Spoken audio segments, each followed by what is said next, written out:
सदा निम्बवृक्षस्य मूलाधिवासात् सुधास्राविणं तेक्तमप्यप्रियन्तं तरुं कल्पवृक्षाधिकं साधयन्तं नमामीश्वरं सद्गुरुं సాయినాథం. Hi hello అందరికీ నమస్కారం అండి. రీసెంట్గా షిరిడి విజిట్ చేశాము. బాబాగారి దర్శనం చక్కగా అయింది. దర్శనం అయిన తర్వాత మరుసటి రోజు ఆ చుట్టుపక్కల ఉన్నటువంటి బాబా దర్శనం అయిన తర్వాత షిరిడి చుట్టుపక్కల ఉన్నటువంటి ప్లేసెస్ అంతా విజిట్ చేసుకొని వచ్చాము. అందులో ముఖ్యమైనది మీతో ప్రస్తుతం షేర్ చేసుకోవాలనుకున్నది పురాణా షిరిడీలో లోపలికి ఎంటర్ అవ్వడానికి అక్కడ బాబా హెరిటేజ్ విలేజ్ అని ఉంటుంది, మ్యాజిక్ షో ఉంటుంది, పక్కనే ఆడుకోవడానికి చిల్డ్రన్ పార్క్ అని ఉంటుంది. ఈ 3 ప్లేసెస్ మనం చూడడానికి ఎంటర్ అవ్వడానికి మనం టికెట్ తీసుకోవాల్సి ఉంటుంది. Ticket 110 rupees. ఇక్కడ ఏవైతే మనం చూస్తున్నామో ఈ పిక్చర్స్ అంతా బాబా గారి జీవిత విధానానికి సంబంధించినటువంటివి. ఒక్కసారి ఆ హెరిటేజ్ విలేజ్లోకి అడుగు పెట్టడంతోనే ఇవన్నీ దృశ్యాలు మనకి అప్పట్లో షిరిడీలో ఎలా ఉంటుంది అనే విధానం అంతా మన కళ్ళకు కట్టినట్టు కనిపిస్తూ ఉంటుంది. ఈ వీడియో చూస్తూ బాబాగారికి సంబంధించిన కొన్ని విషయాలు మనం తెలుసుకుందాం. బాబాగారు ఎప్పుడూ తిరగలి విసురుతూ ఉంటారు. తిరగలి విసరటాన్ని గూర్చి షిరిడీ ప్రజలు అనుకునే విధానమే కాకుండా దానిలో వేదాంత భావం కూడా ఉంది. సాయిబాబా షిరిడీలో సుమారు 60 సంవత్సరాలు నివసించారు. ఈ కాలమంతా వారు తిరగలు విసురుతూనే ఉన్నారు. ప్రతినిత్యము వారు విసిరేది గోధుమలు కాదు, భక్తుల యొక్క పాపాలు, మనోవిచారాలు మొదలైనటువంటివి. తిరుగలి యొక్క కింద రాయి కర్మ, పైరాయి భక్తి, చేతితో పట్టుకొనిన పిడి జ్ఞానము. జ్ఞానోదయమునకు కానీ ఆత్మ సాక్షాత్కారమునకు కానీ మొట్టమొదట పాపములను కోరికలను తుడిచివేయాల్సి ఉంటుంది. ఆ తర్వాత త్రిగుణరాహిత్యాన్ని పొందాలి, అహంకారాన్ని చంపుకోవలసి ఉంటుంది. శ్రీ సాయిబాబా సశరీరులుగా ఉండగా దర్శించుకునే భాగ్యం లభించని సాయి భక్తులకు ఈ బాబా హెరిటేజ్ విలేజ్ నిజంగా ఒక వరం.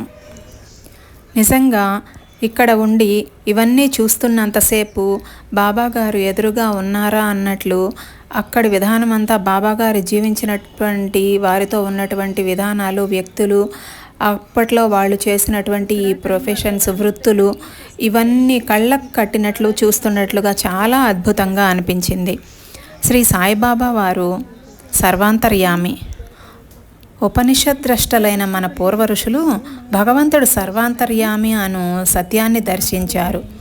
బృహదారణ్యక, ఛాందోగ్య, కఠ, శ్వేతాశ్వతర ఉపనిషత్తులు జీవకోటితో సహా సర్వ వస్తు సముదాయమైన ప్రకృతి అంతా భగవంతుని రచన అని, అది అంతా అంతర్యామితోటి అనగా సర్వాన్ని సృష్టించి పాలించే భగవంతునితో వ్యాపించబడి ఉన్నదని వక్కాణించుచున్నది.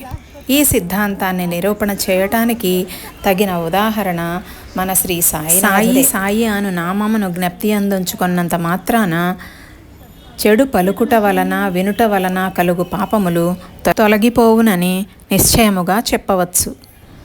సాయిబాబాకు సకల యోగ ప్రక్రియలు తెలిసియుండెను.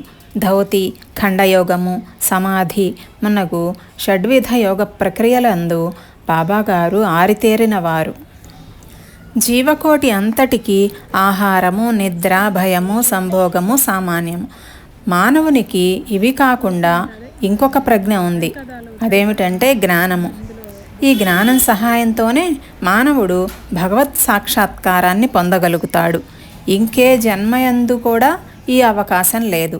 ఈ కారణంతోనే దేవతలు సైతము మానవ జన్మను ఈర్ష్యతో చూస్తారు. వారు కూడా భూమిపై మానవ జన్మమెత్తి మోక్షాన్ని సాధించవలనని కోరుకుంటారు. కొంతమంది మానవ జన్మ చాలా నీచమైనదని, చీము, రక్తము, మలములతో నిండి ఉంటుందని, చివరికి శిథిలమై రోగానికి, మరణానికి కారణమవుతుందని అంటారు. కొంతవరకు అది కూడా నిజమే. ఇన్ని లోపాలున్నప్పటికీ మానవునికి జ్ఞానమును సంపాదించేటువంటి శక్తి ఉంటుంది. శరీరం ఉండటం చేతనే మానవుడు తన దేహం యొక్క, జగత్తు యొక్క అనిత్యత్వమును గ్రహించి ఇంద్రియ సుఖముల పట్ల విరక్తి పొంది నిత్యానిత్య వివేకముతో చివరికి భగవత్ సాక్షాత్కారాన్ని పొందుతాడు.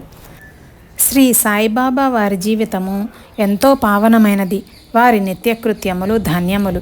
వారి పద్ధతులు, చర్యలు వర్ణించనలవిగానివి. కొన్ని సమయములందు వారు బ్రహ్మానందముతో మైమర్చిపోయేవారు, మరికొన్ని సమయములందు ఆత్మజ్ఞానముతో తృప్తి పొందేవారు. ఒక్కొక్కప్పుడు అన్ని పనులను నెరవేర్చుచు ఎట్టి సంబంధము లేనట్లుగా ఉండేవారు. ఒక్కొక్కప్పుడు ఏమీ చేయనట్లు కనిపించినప్పటికీ వారు సోమరిగా కానీ నిద్రితులుగా కానీ కనిపించేవారు కారు. వారు ఎల్లప్పుడూ ఆత్మానుసంధానము చేసేవారు. వారు సముద్రం వలె శాంతముగా తొణకగా ఉండినట్లు కనిపించినా కూడా వారి గాంభీర్యము, లోతు కనుగొనరానివి. పురుషులను అన్నదమ్ముల వలె, స్త్రీలను అక్క చెల్లెండ్ర వలె చూచుకుంటూ ఉండేవారు. వారి శాశ్వతాస్ఖలిత బ్రహ్మచర్యము అందరికీ తెలిసినదే. వారి సాంగత్యమున మనకు కలిగిన జ్ఞానము మనము మరణించు వరకు నిలుచుగాక. ఎల్లప్పుడూ హృదయపూర్వకమగు భక్తితో వారి పాదములకు సేవ చేసేదముగాక. వారిని సకల జీవకోటి అందు చూచెదముగాక. వారి నామము ఎల్లప్పుడూ ప్రేమించదముగాక. ఓం సాయిరామ్. ఓ సద్గురు సాయి, నీవు పావనమూర్తివి. ప్రపంచమంతటికి సంతోషమును ప్రసాదించితివి. భక్తులకు మేలు కలుగజేసితివి. నీ పాదములను ఆశ్రయించిన వారి బాధలను తొలగించితివి. నిన్ను శరణజొచ్చిన వారిని ఉదార స్వభావుడవగుటచే వారిని పోషించి రక్షించెదవు. నీ భక్తుల కోరికలు నెరవేర్చుటకు, వారికి మేలు చేయుట కొరకు నీవు అవతరించితివి. మానవ జన్మ విలువైనదనియు దానికి ఎప్పటికైనా మరణము అనివార్యమని గ్రహించి మానవుడు ఎల్లప్పుడూ జాగరూకుడయ్యుండి జీవిత పరమావధిని సాధించుటకే ప్రయత్నించాలి. ఏ మాత్రమూ అశ్రద్ధ కానీ ఆలస్యము కానీ చేయకూడదు. త్వరలో దానిని సంపాదించడానికి ప్రయత్నించాలి. భార్య చనిపోయిన వాడు రెండవ భార్య కొరకు ఎంత ఆతృతపడునో, తప్పిపోయిన యువరాజుకై చక్రవర్తి ఎంతగా వెతక ప్రయత్నిస్తాడో, అదేవిధంగా విసుగు విరామము లేకుండా రాత్రింబవళ్ళు కృషి చేసి ఆత్మసాక్షాత్కారాన్ని సంపాదించాలి. బద్ధకమును, అలసత్వాన్ని, కునికిపాట్లని దూరంగా పెట్టి అహోరాత్రాలు ఆత్మయందే ధ్యానము నిలుపవలను. ఈ మాత్రము చేయలేంచో మనము పశుప్రాయులమగుదుము. శ్రీ సాయినాథుని నిండైన ఆశీర్వచనములు మనందరి యందు ఉండుగాక. Thank you for watching. Please subscribe.